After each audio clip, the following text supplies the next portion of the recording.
ওম শান্তি। আজি 15/7/2025 বৰ্ষৰ প্ৰাতঃমুৰলী।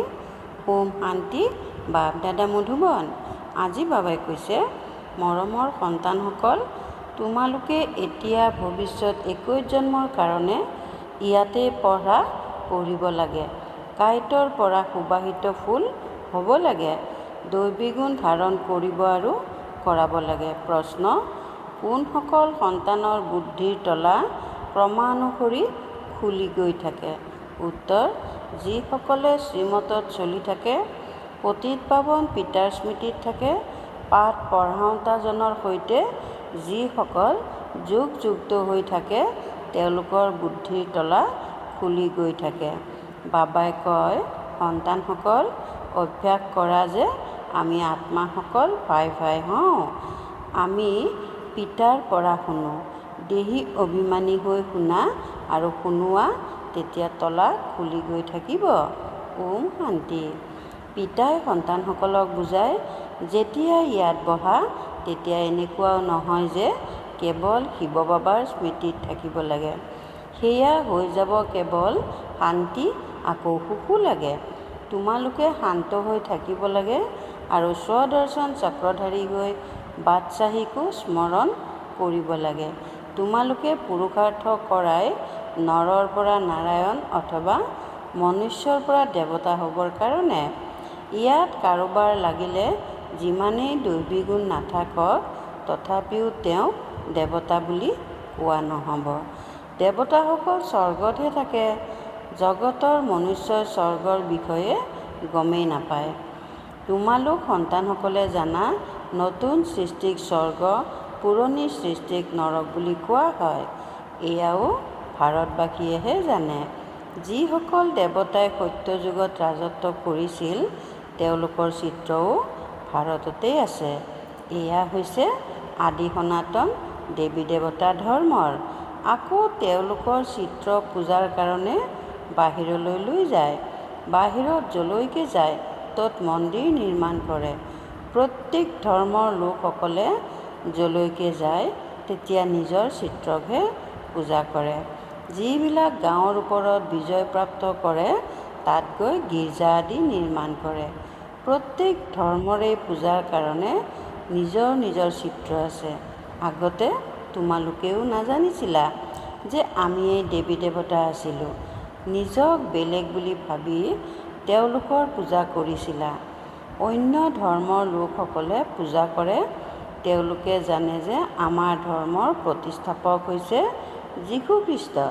আমি খ্ৰীষ্টান অথবা বৌদ্ধ।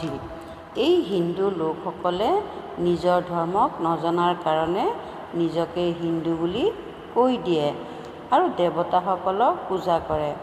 এইটো বুজি নাপায় যে আমি আদি সনাতন দেৱী দেৱতা ধৰ্মৰ। আমি নিজৰ জ্যেষ্ঠসকলক পূজা কৰোঁ। খ্ৰীষ্টানসকলে এক যীশু খ্ৰীষ্টকেই পূজা কৰে।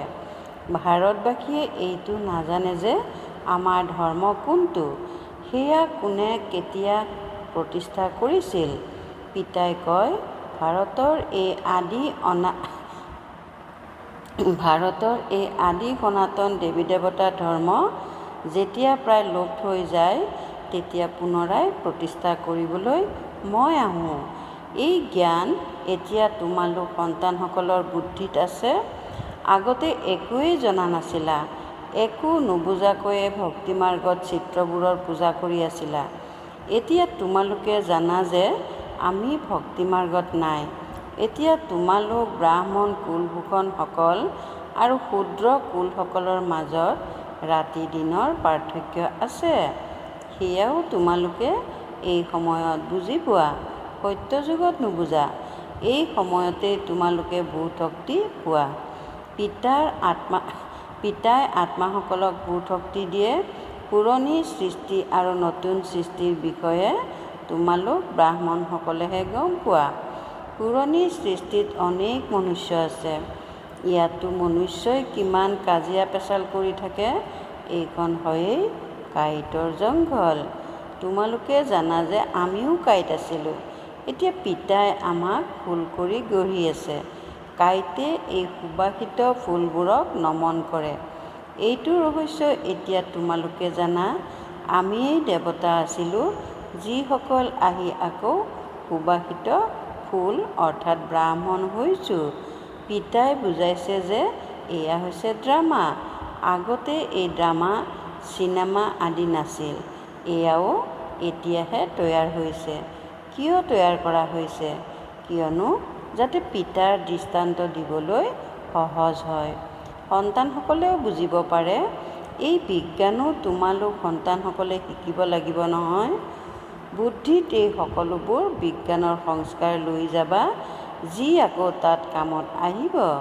সৃষ্টিখন একেবাৰে শেষটো হৈ নাযায়।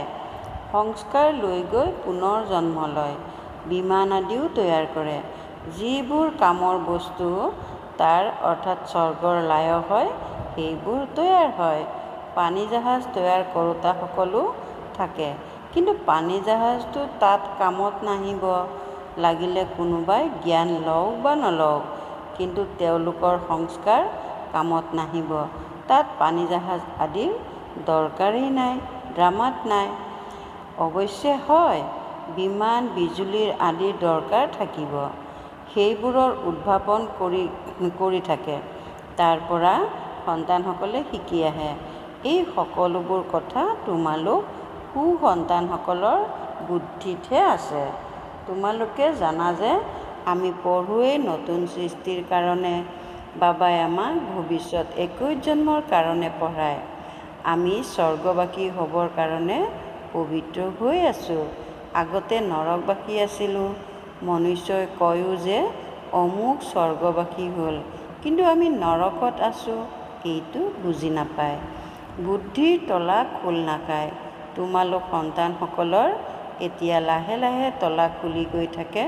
ক্ৰমানুসৰি তলা সেইসকলৰ খুলিব, যিসকলে শ্ৰীমতত চলিবলৈ লাগি যাব আৰু পতিতপাৱন পিতাক স্মৰণ কৰিব। পিতাই জ্ঞানো দিয়ে আৰু স্মৰণ কৰিবলৈও শিকায়। শিক্ষক হয় নহয়, গতিকে শিক্ষকে নিশ্চয় পঢ়াব। যিমানেই শিক্ষক আৰু পঢ়াৰ সৈতে যোগযুক্ত হৈ থাকিব, সিমানেই উচ্চ পদ পাব। সেই পঢ়াটো যোগযুক্ত হৈ থাকেই। এইটো জানে যে বেৰিষ্টাৰী পঢ়ায়, ইয়াত পিতাই পঢ়ায়। এইটো পাহৰি যায়, কিয়নো নতুন কথা হয় নহয়। দেহক স্মৰণ কৰাটো বহুত সহজ। বাৰে বাৰে দেহ স্মৃতিলৈ আহি যায়। মই আত্মা, এইটো পাহৰি যায়। আমাক অৰ্থাৎ আত্মাসকলক পিতাই বুজায়। আমি আত্মাসকল ভাই ভাই হওঁ। পিতাইটো জানে যে মই পৰমাত্মা। আত্মাসকলক শিকায় যে নিজক আত্মা বুলি বুজা আৰু অন্য আত্মাসকলক বহি শিকোৱা। এই আত্মাই কাণেৰে শুনে। শুনাওতাজন হৈছে পৰম পিতা পৰমাত্মা। তেওঁক পৰম আত্মা বুলি কোৱা হ'ব। তোমালোকে যেতিয়া কাৰোবাক বুজোৱা, তেতিয়া এইটো বুদ্ধিত উদয় হ'ব লাগে যে মোৰ অৰ্থাৎ আত্মাত জ্ঞান আছে। আত্মাক এয়া শুনাওঁ। মই পিতাৰ পৰা যি শুনিছোঁ, সেয়া আত্মাসকলক শুনাওঁ। এয়া হৈছে একেবাৰে নতুন কথা। তোমালোকে যেতিয়া অন্যক পঢ়োৱা, তেতিয়া দেহী অভিমানী হৈ নপঢ়োৱা। পাহৰি যোৱা। লক্ষ্য আছে নহয়। বুদ্ধিত এইটো স্মৃতি ৰাখিব লাগে, মই আত্মা অবিনাশী। মই আত্মাই এই কৰ্মেন্দ্ৰিয়ৰ দ্বাৰা ভূমিকা পালন কৰি আছোঁ। তোমালোক আত্মাসকল শূদ্ৰ কুলত আছিলা, এতিয়া ব্ৰাহ্মণ কুলত আছা। পুনৰ দেৱতা কুলত যাবা, তাত শৰীৰো পবিত্ৰ পাবা। আমি আত্মাসকল ভাই ভাই। পিতাই সন্তানসকলক পঢ়ায়। সন্তানসকলে আকৌ ক'ব, আমি ভাই ভাই ভাইসকলক পঢ়াওঁ। আত্মাকেই বুজায়। আত্মাই শৰীৰৰ দ্বাৰা শুনে। এয়া অতি সূক্ষ্ম কথা। স্মৃতিত উদয় হয় নহয়। আধাকল্প তোমালোক দেহ অভিমানত থাকিলা। এই সময়ত তোমালোক দেহী অভিমানী হৈ থাকিব লাগে।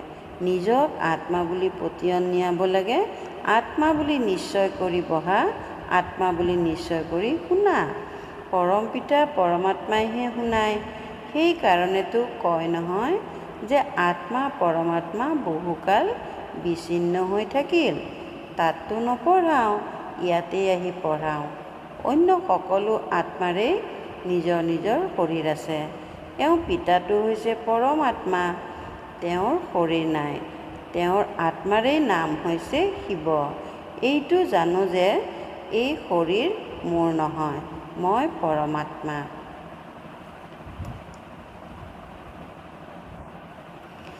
মোৰ মহিমা বেলেগ, প্ৰত্যেকৰে মহিমা নিজৰ নিজৰ নহয় জানো? গায়নো আছে নহয়, পৰম পিতা পৰমাত্মাই ব্ৰহ্মাৰ দ্বাৰা স্থাপনা কৰায়। তেওঁ জ্ঞানৰ সাগৰ, মনুষ্য সৃষ্টিৰ বীজৰূপ। তেওঁ সত্য, চৈতন্য, আনন্দ, সুখ, শান্তিৰ সাগৰ। এয়া হৈছে পিতাৰ মহিমা। সন্তানসকল পিতাকৰ সম্পত্তিৰ বিষয়ে জ্ঞাত হৈ থাকে। মোৰ পিতাৰ ওচৰত এইটো কাৰখানা আছে, এইটো মিল আছে, নিচা থাকে নহয়।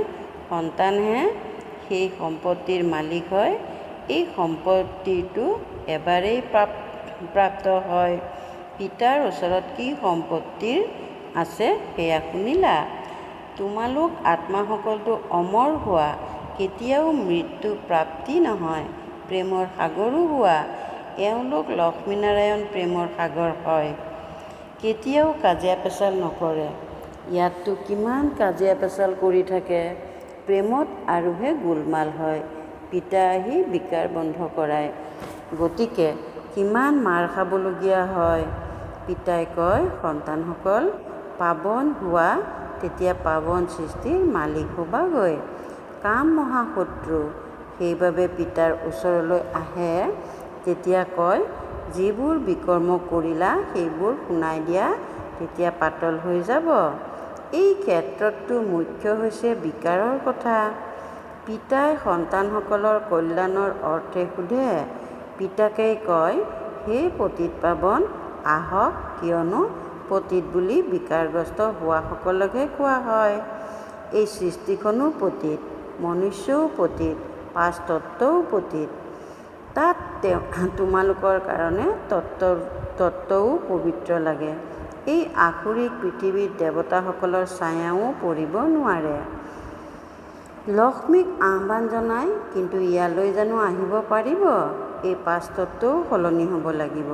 সত্যযুগ হৈছে নতুন সৃষ্টি, এয়া হৈছে পুৰণি সৃষ্টি। এতিয়া ইয়াৰ নাশ হোৱা সময়।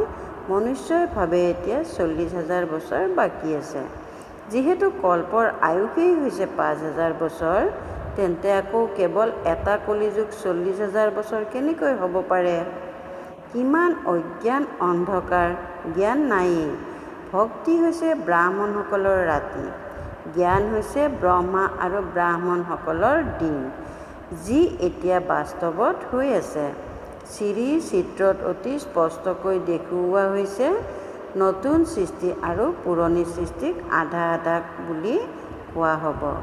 এনেকুৱা নহয় যে নতুন সৃষ্টিক বেছি সময়, পুৰণি সৃষ্টিক কম সময় দিয়া হ'ব, নহয়, পূৰা আধা আধা হ'ব। গতিকে 1/4ও কৰিব পাৰিবা। যদি আধাত নহয়, তেন্তে পূৰা 1/4ও হ'ব নোৱাৰে। স্বস্তিকাততো 4টা ভাগ দেখুৱায়। তেওঁলোকে ভাবে যে আমি গণেশক অংকন কৰিছোঁ। এতিয়া সন্তানসকলে বুজি পায় যে এই পুৰণি সৃষ্টি বিনাশ হ'ব। আমি নতুন সৃষ্টিৰ কাৰণে পঢ়ি আছোঁ। আমি নৰৰ পৰা নাৰায়ণ হওঁ নতুন সৃষ্টিৰ কাৰণে। শ্ৰীকৃষ্ণও নতুন সৃষ্টিৰ। শ্ৰীকৃষ্ণতো গায়ন হ'ল, তেওঁক মহাত্মা বুলি কয় কিয়নো শিশু হয়। শিশু মৰমৰ হয়। ডাঙৰক ইমান মৰম নকৰে যিমান শিশুক কৰে, কিয়নো শতপ্ৰধান অৱস্থাত থাকে। বিকাৰৰ দুৰ্গন্ধ নাই। ডাঙৰ হৈ গ'লে বিকাৰৰ দুৰ্গন্ধ আহি যায়। শিশুসকলৰ কেতিয়াও দৃষ্টি আসুৰিক হ'ব নোৱাৰে। এই দুচকুৱে প্ৰবঞ্চনা কৰে, সেইবাবে দৃষ্টান্ত দিয়ে যে তেওঁ অৰ্থাৎ সূৰদাসে নিজৰ চকু উলিয়াই দিলে। এনেকুৱা কোনো কথা নাই। এনেকৈ কোনেও চকু উলিয়াই নিদিয়ে। এয়া এই সময়ত বাবাই জ্ঞানৰ কথা বুজায়। তোমালোকেতো এতিয়া জ্ঞানৰ তৃতীয় নেত্ৰ প্ৰাপ্ত কৰিছা। আত্মাই আধ্যাত্মিক জ্ঞান প্ৰাপ্ত কৰিছে। আত্মাতহে জ্ঞান আছে। পিতাই কয়, মোৰ জ্ঞান আছে। আত্মাক নিৰ্লেপ বুলি ক'ব নোৱাৰি। আত্মাইহে এটা শৰীৰ এৰি অন্য এটা লয়। আত্মা অবিনাশী। হওঁতে কিমান সূক্ষ্ম, তাত 84 জন্মৰ ভূমিকা নিহিত হৈ আছে। এনেকুৱা কথা কোনেও ক'ব নোৱাৰে। তেওঁলোকেতো নিৰ্লেপ বুলি কৈ দিয়ে। সেইবাবে পিতাই কয়, প্ৰথমে আত্মাক উপলব্ধি কৰা। কোনোৱে সোধে, জন্তুবোৰ ক'লৈ যাব? হেৰৌ, জন্তুটো কথাই এৰা, প্ৰথমে আত্মাকটো উপলব্ধি কৰা। মই আত্মা, কেনেকুৱা কি হওঁ? পিতাই কয়, যেতিয়া নিজক আত্মা বুলিয়েই নাজানা, তেন্তে মোক আকৌ কি জানিবা? এই সকলোবোৰ সূক্ষ্ম কথা তোমালোক সন্তানসকলৰ বুদ্ধিত আছে। আত্মাত 84 জন্মৰ ভূমিকা নিহিত হৈ আছে। সেয়া পালন কৰি থাকে। কোনোৱে আকৌ কয়, ড্ৰামাত নিৰ্ধাৰিত হৈ আছে, তেন্তে আকৌ আমি পুৰুষাৰ্থ কিয় কৰোঁ? হেৰৌ, পুৰুষাৰ্থ অবিহনেতো পানীও পোৱা নাযায়। এনেকুৱা নহয়, ড্ৰামা অনুসৰি আপোনা আপুনি সকলোবোৰ পাবা। কৰ্মটো নিশ্চয় কৰিবই লাগিব। ভাল বা বেয়া কৰ্ম হয়, এয়া বুদ্ধিৰে বুজিব পাৰে। পিতাই কয়, এয়া ৰাৱণ ৰাজ্য। ইয়াত তোমালোকৰ কৰ্ম বিকৰ্ম হৈ যায়। তাত ৰাৱণ ৰাজ্যই নাই, যাৰ বাবে বিকৰ্ম হ'ব।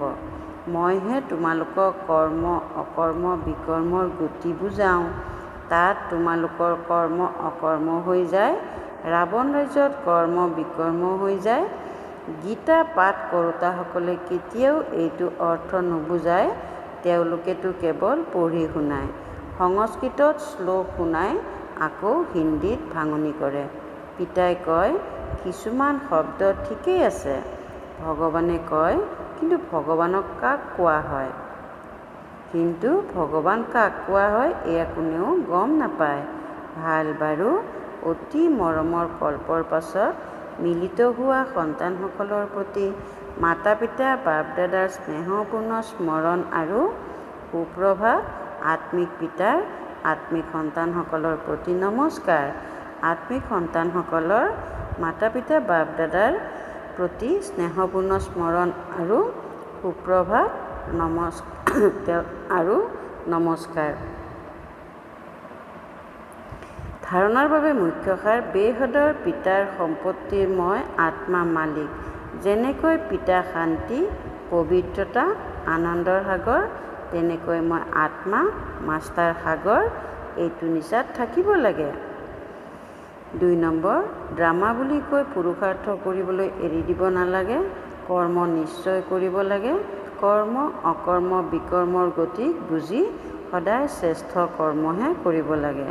বৰদান, সময়ৰ মহত্বক জানি নিজক সম্পন্ন কৰি তোলোতা, বিশ্বৰ আধাৰমূঠ হোৱা। গোটেই কল্পৰ উপাৰ্জনৰ শ্ৰেষ্ঠ কৰ্মৰূপী বীজ ৰোপণ কৰাৰ, 5000 বছৰৰ সংস্কাৰ ধাৰণ কৰাৰ, বিশ্ব কল্যাণৰ বা বিশ্ব পৰিৱৰ্তনৰ এয়া সময় চলি আছে। যদি সময়ৰ জ্ঞান থকাসকলেও এতিয়া সময় অপচয় কৰে বা অনাগত সময়ৰ ওপৰত এৰি দিয়ে, তেন্তে নিজৰ পুৰুষাৰ্থ সময়ৰ আধাৰত হৈ গ'ল। কিন্তু বিশ্বৰ আধাৰমূঠ আত্মাসকলে কোনো ধৰণৰ আধাৰত নচলে। তেওঁলোক এক অবিনাশী আলম্বনৰ আধাৰত কলিযুগী পতীত জগতৰ পৰা কাষৰীয়া হৈ নিজক সম্পন্ন কৰি তোলাৰ পুৰুষাৰ্থ কৰে। শ্লোগান, নিজক সম্পন্ন কৰি লোৱা, তেতিয়া বিশাল কাৰ্যত স্বতঃ সহযোগী হৈ যাবা। ওম শান্তি। অব্যক্ত সংকেত, সংকল্প শক্তি জমা কৰি শ্ৰেষ্ঠ সেৱাৰ নিমিত্ত হোৱা। বৰ্তমান সময়ৰ পুৰুষাৰ্থত প্ৰতিটো সংকল্প শক্তিশালী কৰি তুলিব লাগে। সংকল্পই জীৱনৰ শ্ৰেষ্ঠ সম্পদ। যেনেকৈ সম্পদেৰে যি বিচাৰে, যিমান বিচাৰে সিমান প্ৰাপ্ত কৰিব পাৰে, তেনেকৈ শ্ৰেষ্ঠ সংকল্পৰ দ্বাৰা সদাকালৰ শ্ৰেষ্ঠ প্ৰাৰব্ধত পাব পাৰা। ইয়াৰ বাবে এটা সৰু শ্লোগান স্মৃতিত ৰাখা যে, ভাবি চিন্তি কৰিব আৰু ক'ব লাগে, তেতিয়া সদাকালৰ বাবে শ্ৰেষ্ঠ জীৱন গঢ়িব পাৰিবা। ওম শান্তি।